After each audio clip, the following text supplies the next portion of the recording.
Kofi Awoonor.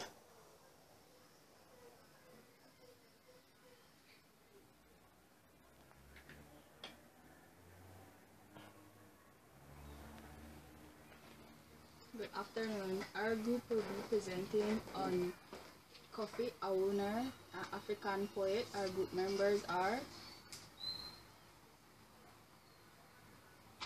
Keilley, skylyn, Elisha, and myself, Nicolette Davis. I will be doing the biography of Kofi Awoner.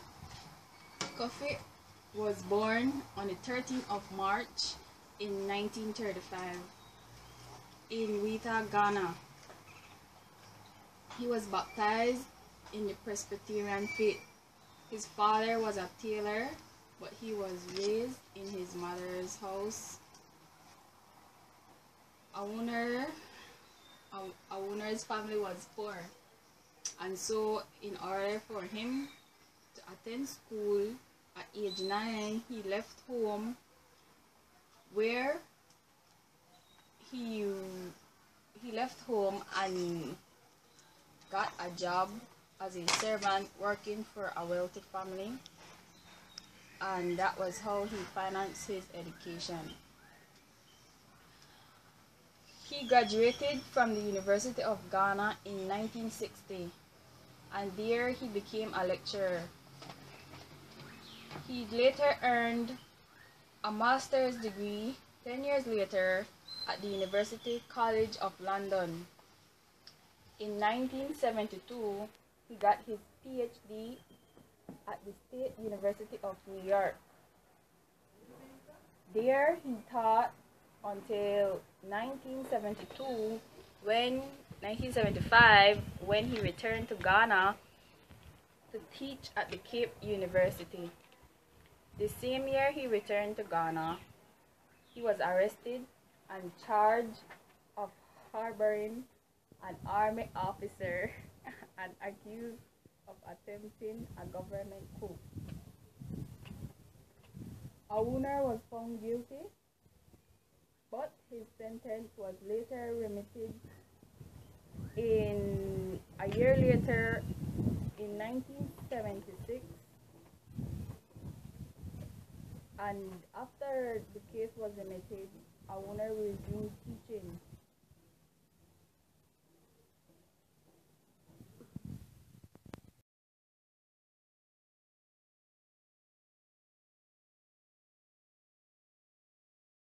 Rediscovery is a poem which depicts Africa during decolonization.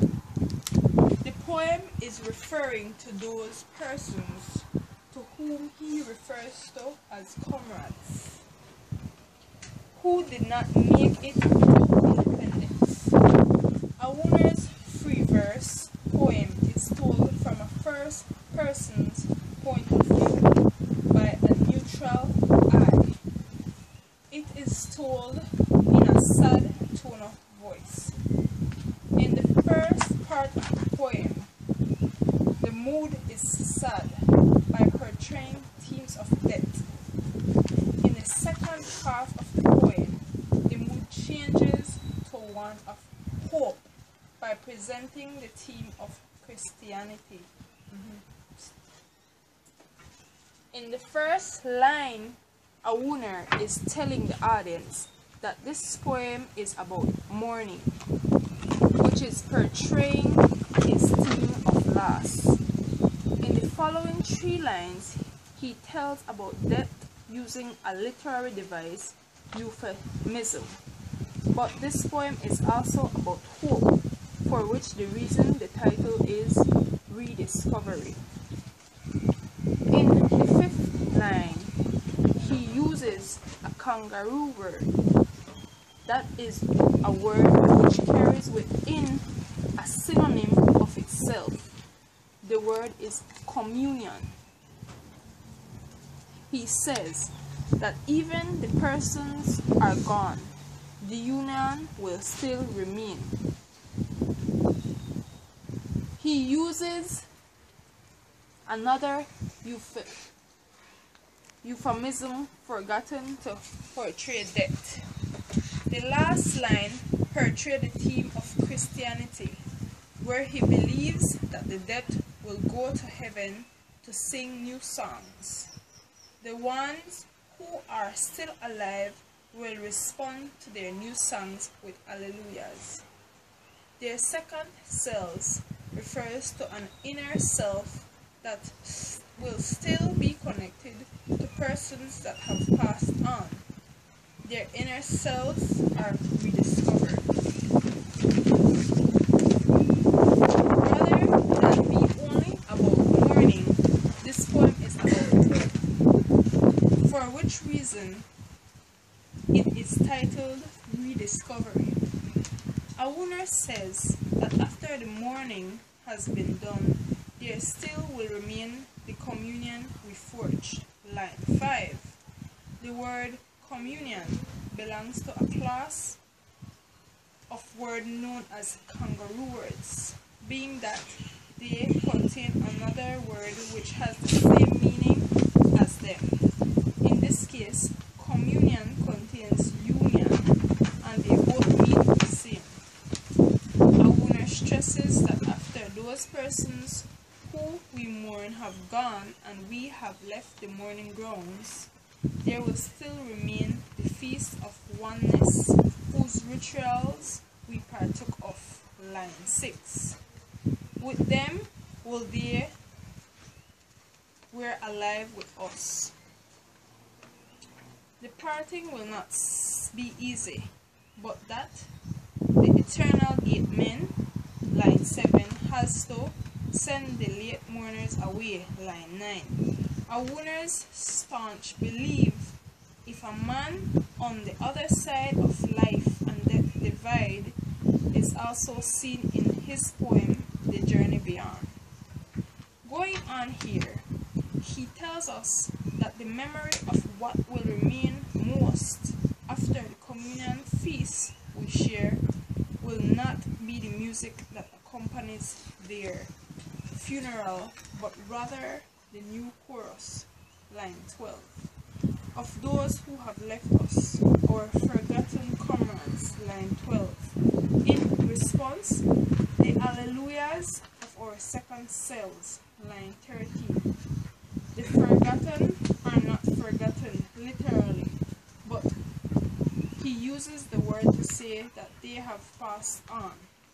These last two lines allude that the Christian belief that anyone who dies and make it to heaven will spend eternity with the host of heaven, singing new songs.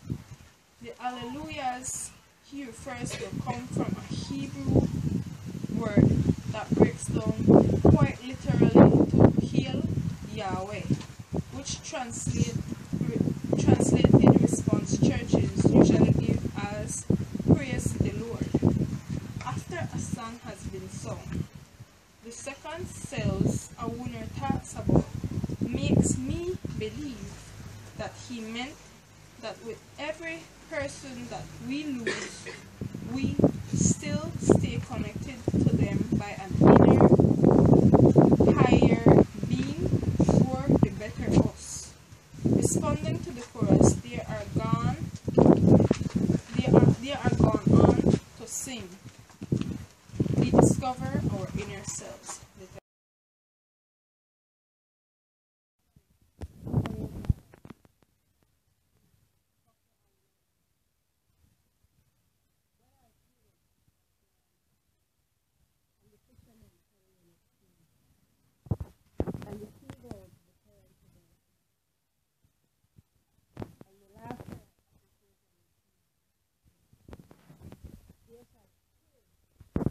To the communion,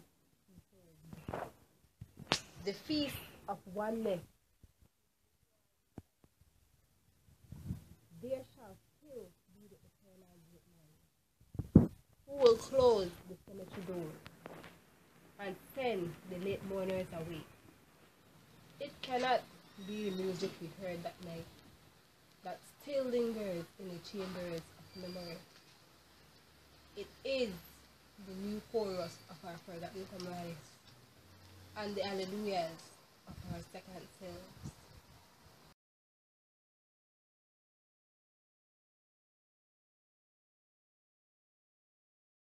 Kofi Awoonor's literary career.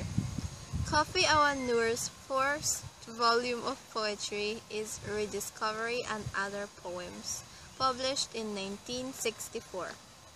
Other volumes of poetry include Night of My Blood, Ride Me Memory, The House by the Sea, and Latin American and Caribbean Notebook. His collected poems were published in Until the Morning After. Awoonor also wrote a novel, This Earth My Brother, and 2 short plays. His non-fiction work includes The Breast of the Earth, a survey of the history, culture, and literature of Africa south of the Sahara, Comes the Voyage at Last, a tale of return to Africa, and the African predicament. Kofi Awoonor's themes.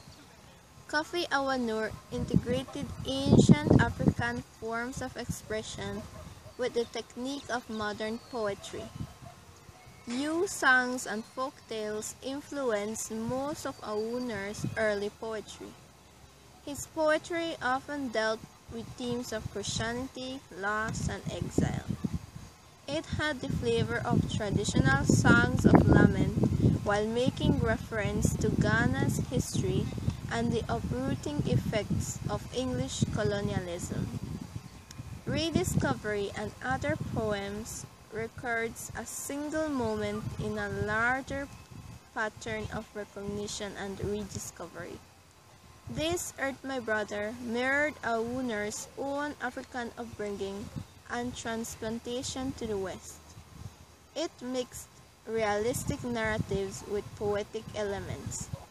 His volume, Ride Me Memory, incorporated African American culture and music into a stylistic mix that also included traditional African oral styles of ritual insult and abuse. The Weaver Bird in Rediscovery and Other Poems used a common African form, a poem about an animal, to comment on the effects of European domination of Africa. It's a mama, yeah. Mama, yeah. To the left, to the right, yo. To the left, to the right. It's a shake it, mama, let go. Boy, I roll it, let go. I like the way you control it, mama, let go. Boy, I let go, let go.